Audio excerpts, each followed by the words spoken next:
It was supposed to be an ordinary day, the kind of day that blends into the background of life, unremarkable and predictable. I had spent the morning tidying up, folding laundry, and trying to keep my thoughts from wandering too far. The house was quiet, almost unnervingly so.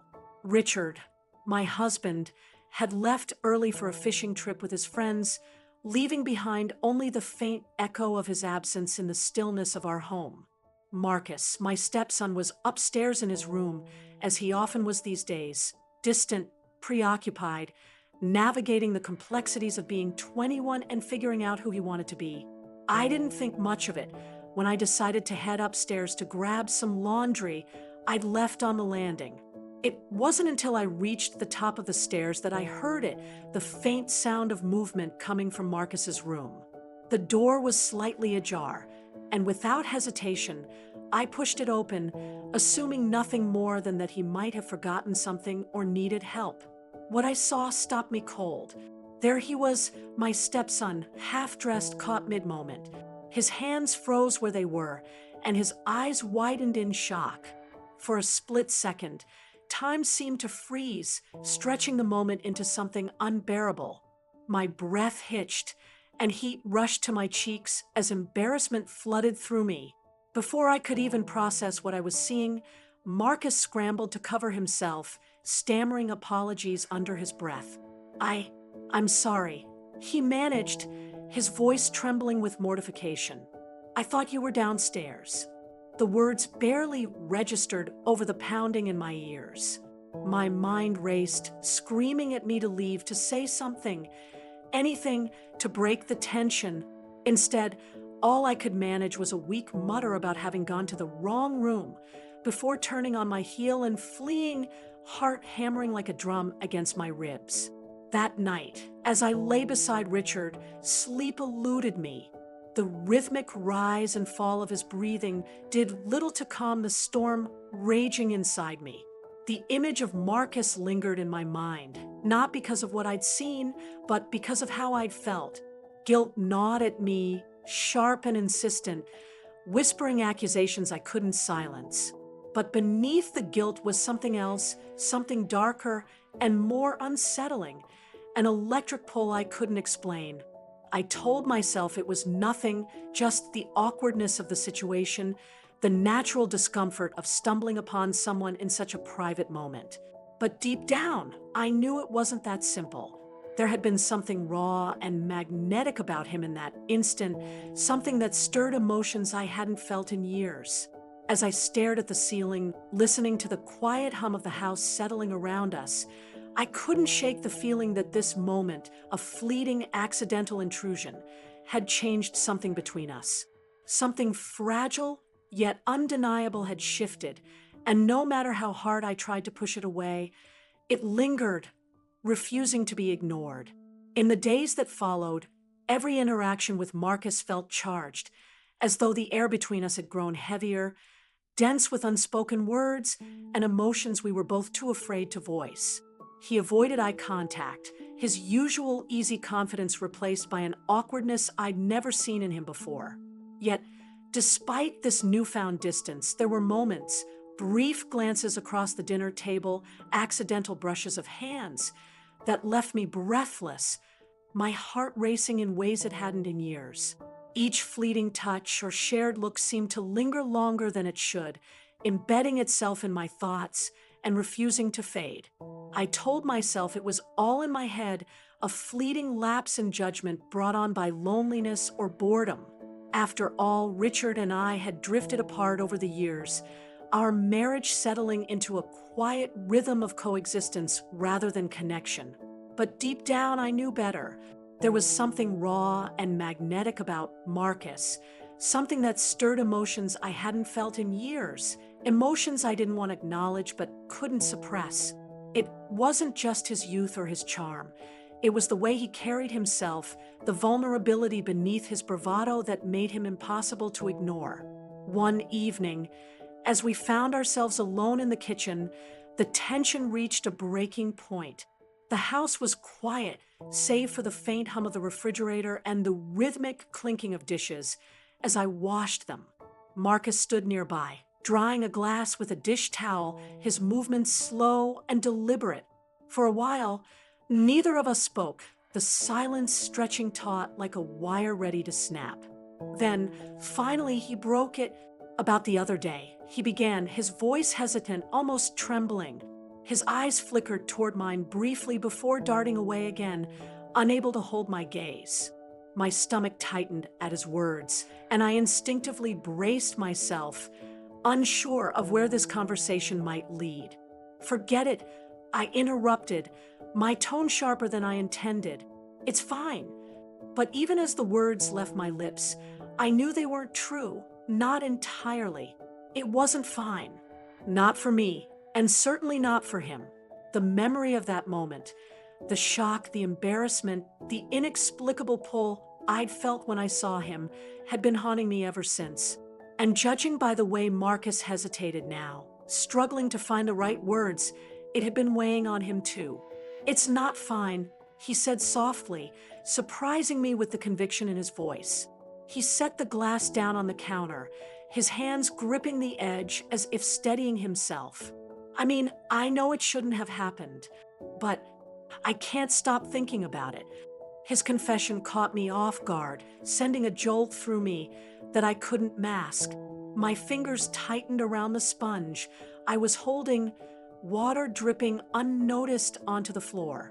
I wanted to tell him to stop, to shut this conversation down before it went any further. But instead, I stood frozen, my breath caught somewhere between my chest and my throat.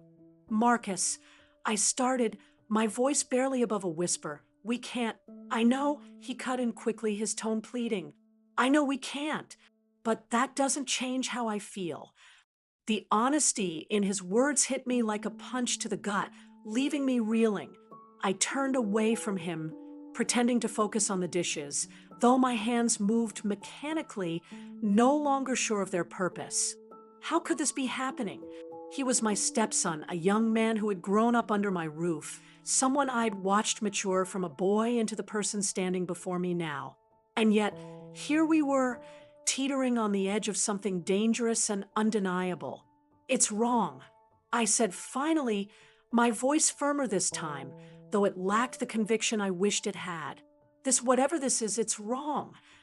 "I don't care," he admitted, his voice low but unwavering. "Not when it feels like this." His words hung in the air between us, heavy and unyielding, forcing me to confront the truth I'd been trying so desperately to deny, that the lines separating right from wrong had blurred, and I wasn't sure I wanted to step back from it. It started innocently enough, a conversation here, a lingering touch there. At first, it was easy to convince myself that these moments were harmless, fleeting exchanges between two people who simply needed someone to listen. Marcus confided in me about his struggles with college, the pressure of figuring out his future when everything felt so uncertain. He spoke of late-night study sessions, professors who seemed more like obstacles than guides, and the gnawing fear that he wasn't good enough. His vulnerability caught me off guard. I hadn't expected him to open up so freely, not to me.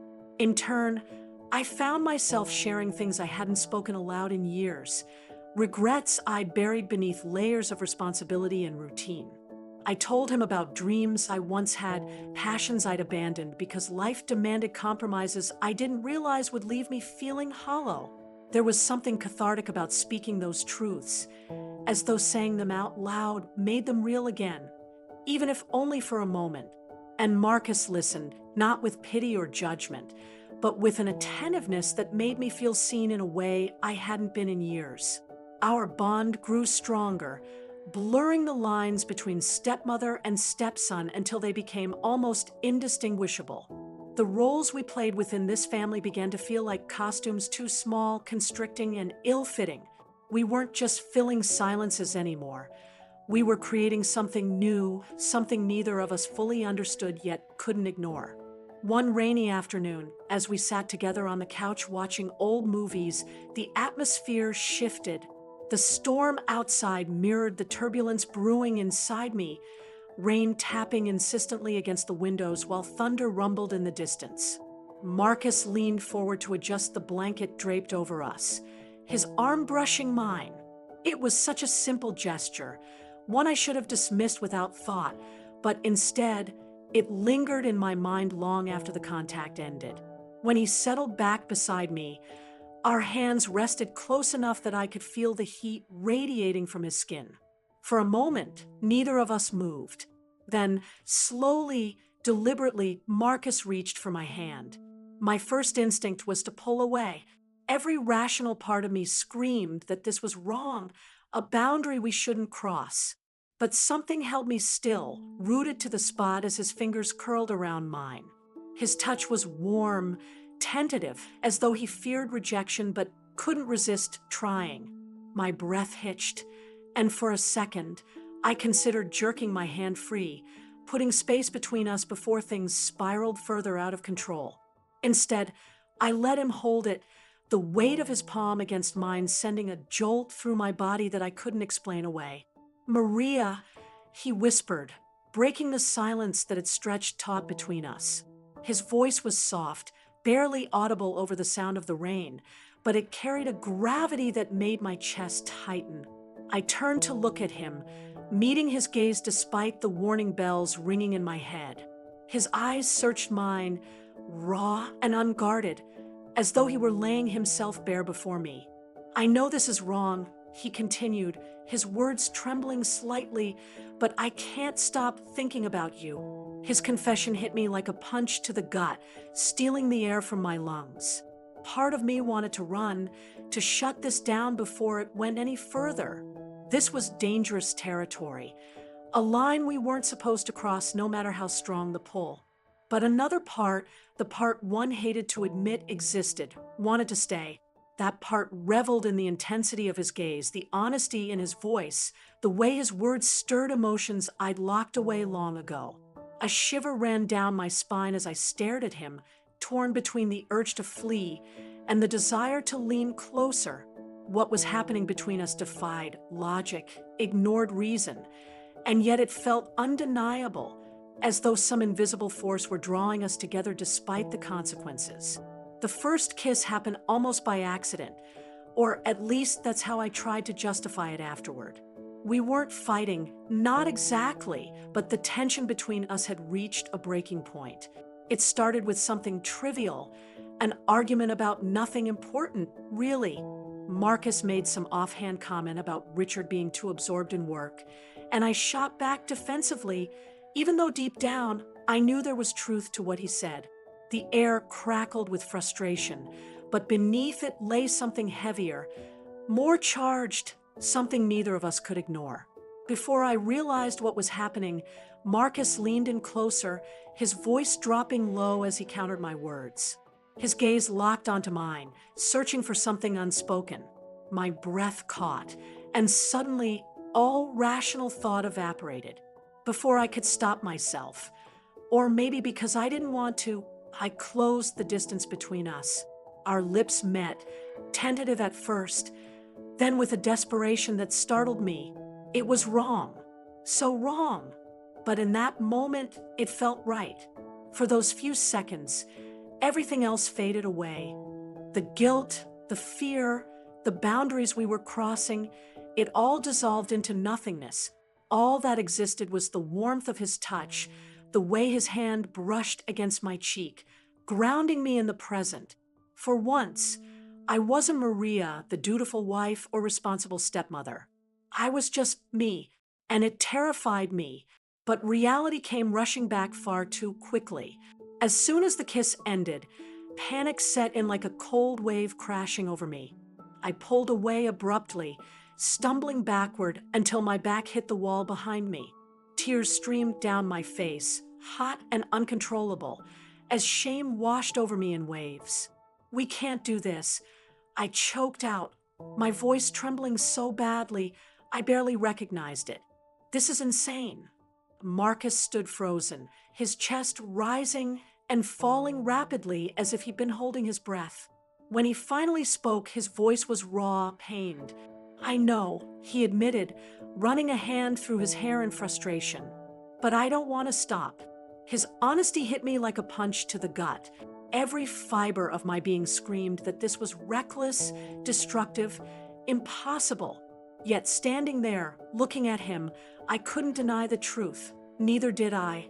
My mind raced, trying to find some semblance of logic, some reason why we should walk away before things spiraled further out of control. But no matter how hard I tried to convince myself, the pull toward him remained undeniable. It wasn't just physical attraction. It ran deeper than that. There was a connection between us, one that defied explanation but refused to be ignored. "Marcus," I whispered, shaking my head as fresh tears spilled over. "We're playing with fire."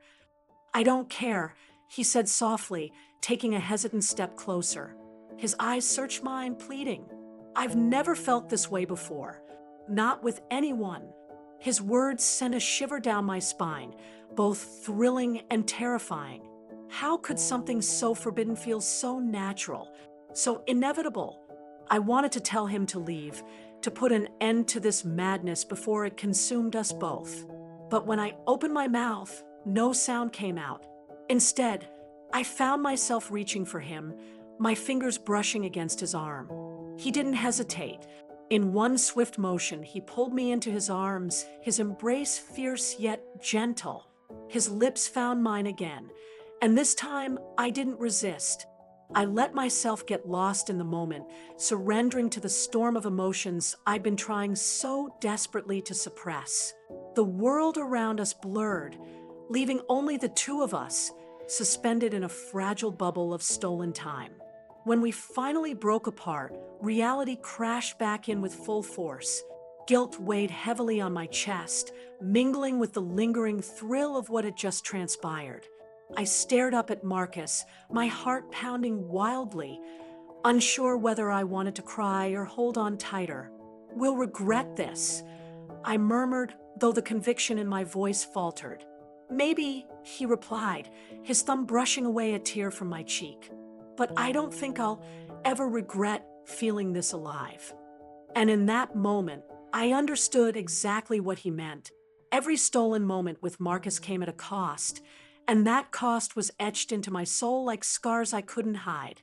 The guilt gnawed at me relentlessly, manifesting in sleepless nights where I stared at the ceiling, replaying every touch, every word, as if trying to convince myself it had all been a dream. But it wasn't. It was real, and the weight of it pressed down on me until breathing felt like an effort. My conversations with Richard grew strained. His gentle inquiries about my day met with forced smiles and clipped answers. How could I look him in the eye knowing what I'd done? Knowing that while he trusted me implicitly, I was betraying him in ways he could never imagine? Yet, no matter how hard I tried to resist, I kept coming back to Marcus. It wasn't just desire, it was something deeper, more primal.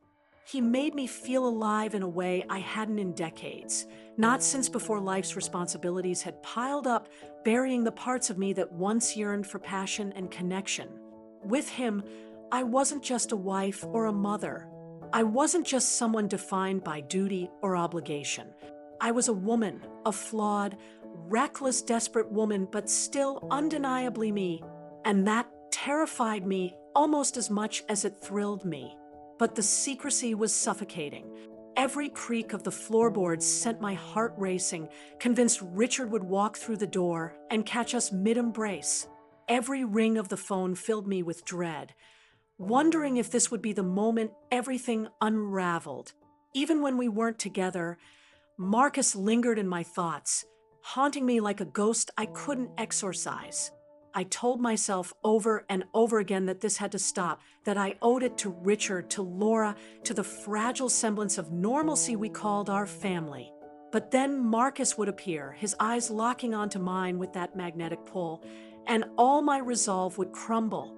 I hated myself for it, hated the lies, the betrayal, the way I was tearing apart the fabric of my life thread by thread. Yet there was no denying the truth. I didn't want it to end. Not yet, maybe not ever, because despite the chaos, the fear, the moral conflict ripping me apart, being with Marcus gave me something I hadn't realized I'd lost, a sense of self, a reminder that beneath the roles I played, beneath the years of sacrifice and compromise, there was still a part of me that wanted to live, to burn brightly, even if only for a fleeting moment. Still, I knew this couldn't last forever. Secrets have a way of surfacing when you least expect them, and ours was too volatile, too dangerous to remain buried indefinitely. Sooner or later, the walls would close in, and I'd be forced to choose Richard or Marcus, duty or desire, the person I was supposed to be or the person I'd become.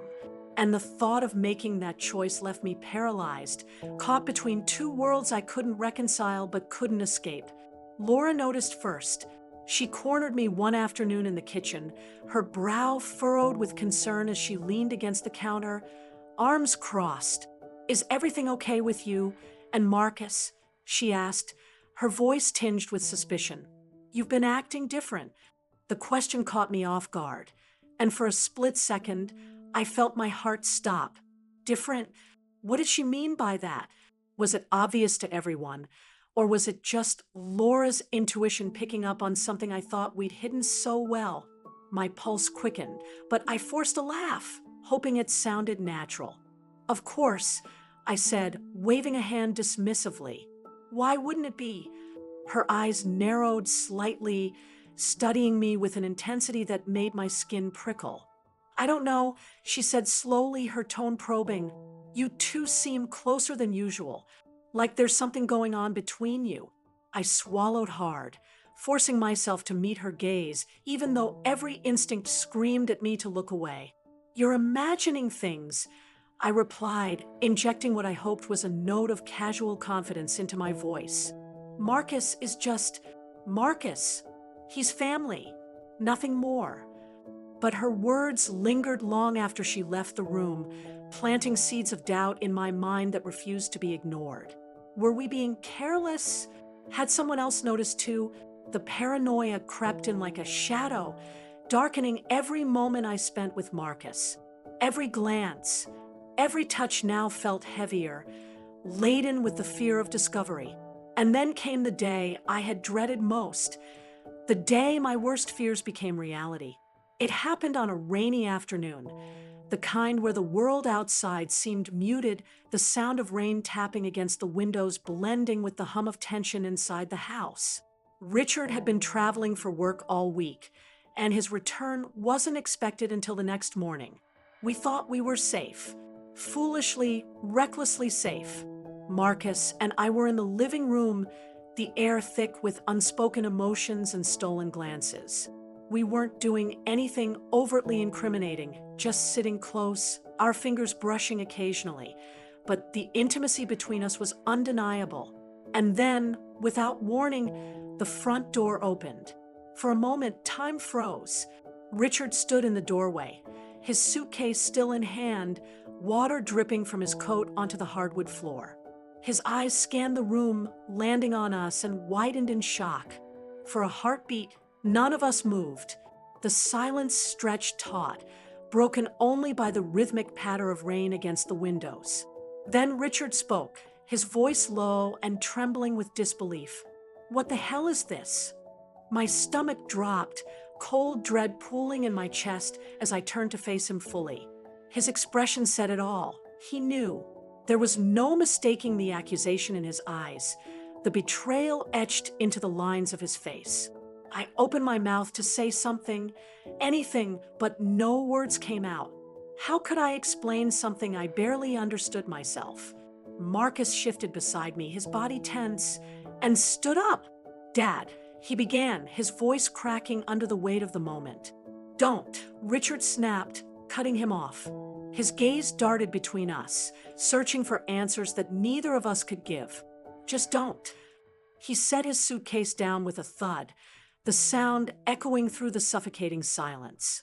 Then, without another word, he turned and walked out of the room, leaving behind a void filled with shattered trust and unanswered questions. I sat there, rooted to the spot, my hands trembling in my lap. The enormity of what had just happened crashed over me like a tidal wave, pulling me under. Everything we had tried to keep hidden, Every lie we had told ourselves about keeping it contained, it had all unraveled in an instant. Marcus sank back onto the couch beside me, his face pale, his jaw clenched.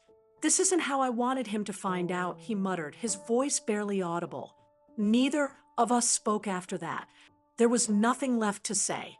The damage was done, and the life we had built together, the fragile illusion of normalcy, was crumbling around us. All that remained was the unbearable weight of knowing that nothing would ever be the same again. The aftermath was devastating, a storm that left nothing untouched. Richard's face haunted me, his heartbreak, confusion, and anger etched into every line of his expression. He didn't yell or lash out. Instead, he withdrew, retreating into a silence more painful than any words could have been. Laura, too, was caught in the wreckage. Her eyes darted between us, searching for answers we couldn't give her. She tried to piece together the fragments of our shattered family, but there was no way to make sense of what had happened. Marcus and I avoided each other as much as possible, though the weight of everything unsaid hung heavy between us. When our paths crossed, it was unbearable, an awkward shuffle of guilt and shame that neither of us knew how to navigate. The intimacy we once shared felt like a distant memory, now tainted by reality. We were strangers again, yet bound forever by the choices we'd made. Alone with my thoughts, I replayed every moment leading up to this point. Was it loneliness that drove me, a desperate yearning to feel alive again?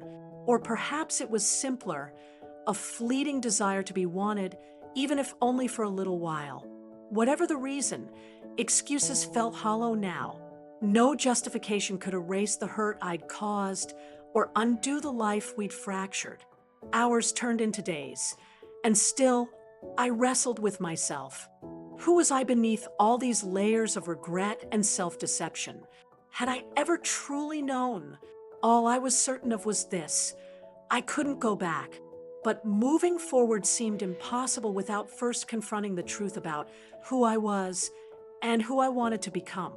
Months later, the wounds are still healing, though they've begun to scar over in ways that feel both foreign and familiar. Richard and I have separated, a decision neither of us made lightly. We remain cordially connected, if only for Laura's sake, our shared love for her acting as a fragile bridge between two lives now irrevocably altered. Marcus has moved out, chasing dreams he once doubted, but now embraces with fervor. His absence leaves an ache I can't quite name, a void filled with memories I'm not sure how to process. Looking back, I don't regret the person I became during those months with Marcus, not entirely. He reminded me of parts of myself I'd forgotten existed. The woman who could laugh freely, who felt alive in the chaos, who dared to want more than what life had handed her. But I also recognized the pain I caused, the trust one shattered, the family I fractured. Those consequences weigh heavily on me, shaping my days even when I wish they wouldn't. Love is messy, complicated, and often defies logic. It doesn't always fit neatly into boxes labeled right or wrong. What Marcus and I shared was real, flawed, and fleeting, a collision of emotions we weren't prepared to navigate. Yet it taught me something profound about myself, that love isn't just about passion or connection. It's also about responsibility, timing, and respect. And sometimes, loving someone means letting them go, no matter how much it hurts. All I can do now is move forward, carrying the weight of my choices while hoping to rebuild what remains. There's solace in small victories, a quiet evening alone without guilt, a conversation with Laura where she smiles instead of questioning everything, or a text from Marcus saying he's doing well. Life feels uncertain, yes, but also full of possibility.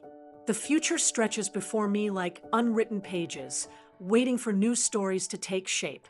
Whatever comes next, I know this. I'll face it honestly, imperfectly, and with a heart willing to learn from its mistakes.